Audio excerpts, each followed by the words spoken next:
Round table సమావేశం ఏర్పాటు చేసినటువంటి గౌడ సంఘాల జేఏసీ ఆధ్వర్యంలో చేసిన ఈ కార్యక్రమానికి వచ్చిన సంఘాల నాయకులందరికీ పేరు పేరున ధన్యవాదాలు. 10 లక్షల మంది గీత వృత్తిదారులకు దక్కాల్సిన ప్రయోజనం కేవలం ఒక వ్యక్తి దక్కించుకోవడాన్ని తప్పకుండా ప్రతి ఒక్కరం ఖండించాల్సిందే. ఎందుకంటే ఇప్పుడు ఆయన నిన్న రాసిన పేపర్లో చెప్తా ఉన్నారు, మొత్తం గౌడ కులం వృత్తినంతా అభివృద్ధి చేస్తున్నా, ఏదో మార్పు చేస్తున్నా అంటాం. నువ్వు కొత్తగా చేసిన మార్పు ఏం లేదు. ఉస్మానియా యూనివర్సిటీలోనే ఇండియన్ ఇన్స్టిట్యూట్ ఆఫ్ కెమికల్ టెక్నాలజీలో 30 అడుగులు ఉన్నటువంటి తాడి చెట్టును 10 అడుగులకు చేసే విధంగా కూడా డిపిఆర్ తయారు చేసి పెట్టించడం.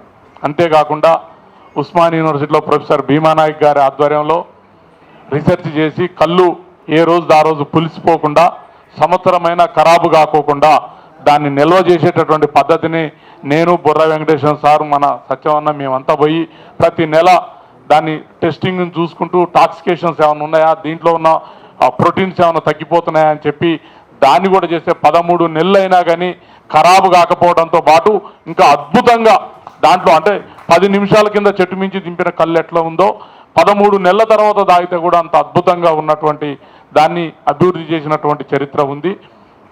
నీరాకు సంబంధించి కూడా మనం గతంలో కూడా చాలాసార్లు నీరా కేఫ్ ఇవన్నీ వచ్చినాయి.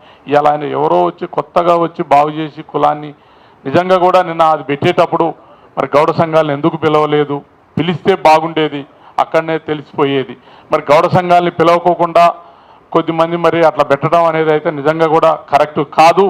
ఎందుకంటే 2017లో ఒకసారి బొల్లెపల్లి గ్రామంలో పాపన్న విగ్రహ ఆవిష్కరణ పోయినప్పుడు మన బోర నరసయ్య గారు ఎంపీగా ఉన్నారు.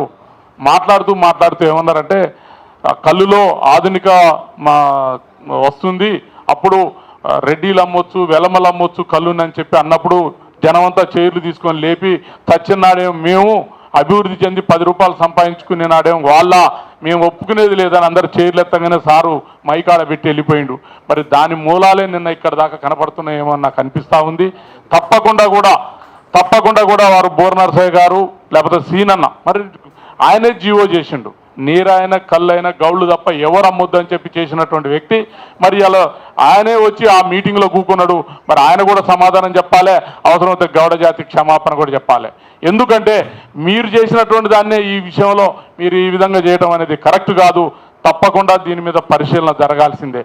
ఇంకా కూడా ఏంటంటే ఇప్పుడు ఈ వృత్తికి సంబంధించి ఇవాళ దాదాపు ఎంతోమంది ప్రమాదాలకు గురై చనిపోతూ ఉన్నారు. వృత్తి చేసుకుంటూ కింద మీద పడుతూ వలసలు పోకుండా ఉన్న ఊర్లోనే మొరిబింకడి కళ్ళు దొరికితే చాలు మోకాల్లో తన్నాం అని చెప్పుకుంటూ బతుకుతున్నటువంటి ఈ కులం మీద ఇవాళ ఇది ఒక పిడుగుపాటు. నిజంగా కూడా ఆయన ఎవరో అభివృద్ధి చేస్తే గౌడ కులం అంతా మరి అభివృద్ధి చెందుద్దా అని మనం ఒకసారి ఆలోచన చేస్తే నిజంగా కూడా ఇలా పద్మశాలి వృత్తి ఉంది. అది కులానికి సంబంధం లేకుండా కార్పొరేట్ శక్తులు ఎగబడ్డం ద్వారా మొత్తం ఆదాయం అంతా కార్పొరేట్ శక్తిలో పోయింది. ఆత్మహత్యలు మాత్రం పద్మశాలీలకు మిగిలినాయి. ఆ విషయాన్ని అర్థం చేసుకోవాలి.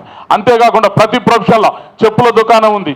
ఒకప్పుడు మాదిగ బిడ్డలు చెప్పులు కుట్టేది. మరి దాంట్లో మొత్తం కూడా వేరే కులాలు జొరబడిపోయి ఆదాయం అంతా వాళ్ళకు పోయింది. మరి వాళ్ళు మాత్రం అక్కడనే మిగిలిపోయినారు. రేపు మన పరిస్థితి కూడా అటువంటి ప్రమాదం జరగబోతుంది. కాబట్టి తప్పకుండా ఇప్పుడు పార్టీలో పెద్ద మనుషులు మన వాళ్ళు ఉన్నారు, వాళ్ళతోటి మనం సంప్రదింపులు చేద్దాం. మనం ఒక టీమ్గా సంఘాలుగా మనం అందరం మరి అన్నను కలుద్దాం. మరి మీరు ఇది వ్యక్తి ప్రయోజనం ఉన్నదని పోయారా, లేకపోతే కులానికి ఏమైనా ఉపయోగపడుతుందని చెప్పి దీనివల్ల కులానికి ఏమైనా లాభం జరుగుతుందని చెప్పి మీరు పోయారా ఏంటో అనేటటువంటి దాని మీద మనం ఒక క్లారిఫికేషన్ తీసుకోవాల్సిన అవసరం ఉంది. తప్పకుండా మనం పొన్నం ప్రభాకర్ గౌడ్ గారిని మరి అన్నగారు కూడా మరి రేపో ఎల్లుండో మనం మహేష్ అన్న ఫారిన్ నుంచి వస్తున్నారు. వచ్చిన తర్వాత వారి దృష్టికి కూడా తీసుకుపోదాం. ఇది కులానికి నష్టం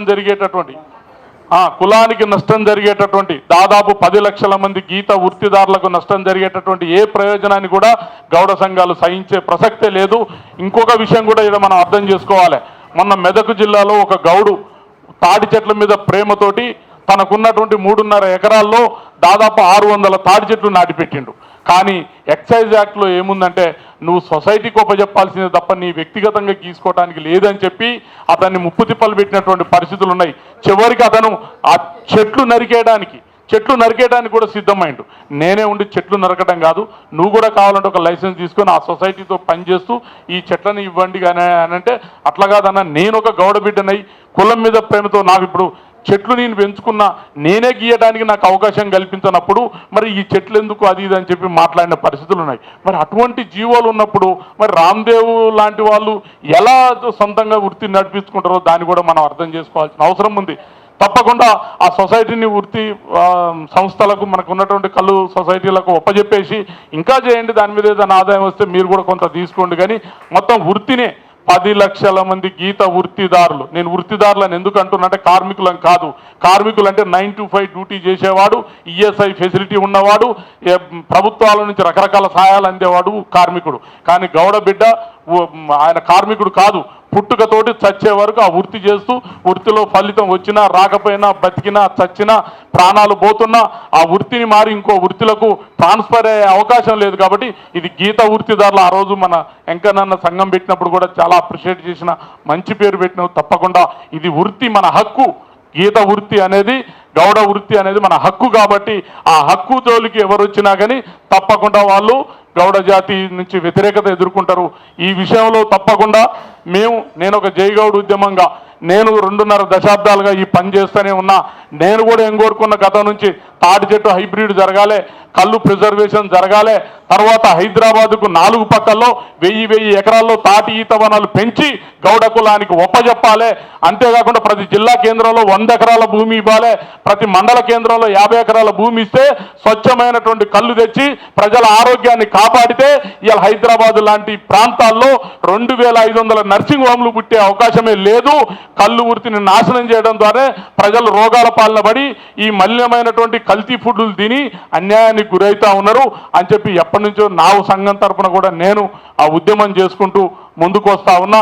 ఇవాళ తప్పకుండా దానికే ప్రమాదం, అస్తిత్వానికే ప్రమాదం వచ్చినప్పుడు అందరం కూడా పార్టీలకు అతీతంగా ఏకం కావాల్సిన అవసరం ఉంది. మరి దోచుకునే వాళ్ళు ఏకమవుతున్నప్పుడు మరి దాన్ని కాపాడుకునే మనమందరం కూడా ఏకం కావాల్సిన అవసరం ఉందని చెప్పి నేను కోరుకుంటూ, తప్పకుండా ఒక టీం మనం అందరం కూడా రిప్రజెంట్ చేసి ఇవాళ సాయంత్రం అయితే సాయంత్రం రెడీ, లేదా రేపు మార్నింగ్ పోదామంటే సంఘాలుగా మీరు అన్నగారి నాయకత్వంలో మరి ఓ టీం పోయి ఫస్ట్ పొన్నవన్న కాడికి పోయి అదే అడుగుదాం, అన్న వ్యక్తి ప్రయోజనమా కులానికి ఏమైనా ఉపయోగపడే ప్రయోజనం ఉందా, దీని మీద మాకు ఒక క్లారిటీ రావాలని అడుగుదాము. వారి తర్వాత ఆ తర్వాత నిర్ణయాలు సంఘాలు ఏం చేయాలనేది తీసుకుంటారు.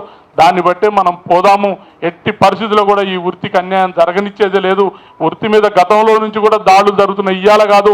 ఆనాడు మన అక్కడ టంగుటూరి ప్రకాశం పంతులు కానుంచే ఈ కళ్ళు గీత వృత్తిని తీసేయాలని చెప్పి సంతకం పెట్టి మొదటి సంతకంతో కళ్ళు వృత్తిని తీసేస్తే లక్షల మంది జైలు బరోకు పిలుపునిచ్చి ఆ రోజు అక్కడ గౌతులత్తన గారు, ఇక్కడ ధర్మభిక్షం గారు, బాలగౌడ్ గారు, లేకపోతే దేశించనమలయ్య గారు లాంటి అప్పుడు యువకులుగా ఉన్న మన పెద్దలు వీళ్ళందరూ కూడా పోరాటం చేసి ఈ వృత్తిని కాపాడుకున్నటువంటి పరిస్థితులు ఉన్నాయి. కాబట్టి అటువంటి ప్రమాదం ఎప్పుడొచ్చినా మనమందరం కూడా పార్టీలకు అతీతంగా, ఆయన గౌతులచ్చన గారు తన సొంత పార్టీలో ఉండి సొంత పార్టీకి వ్యతిరేకంగా ఓటేసి కళ్ళు వృత్తిని కాపాడిండు. కాబట్టి మనం కూడా ఈ పార్టీ ఆ పార్టీ అని చూడొద్దు.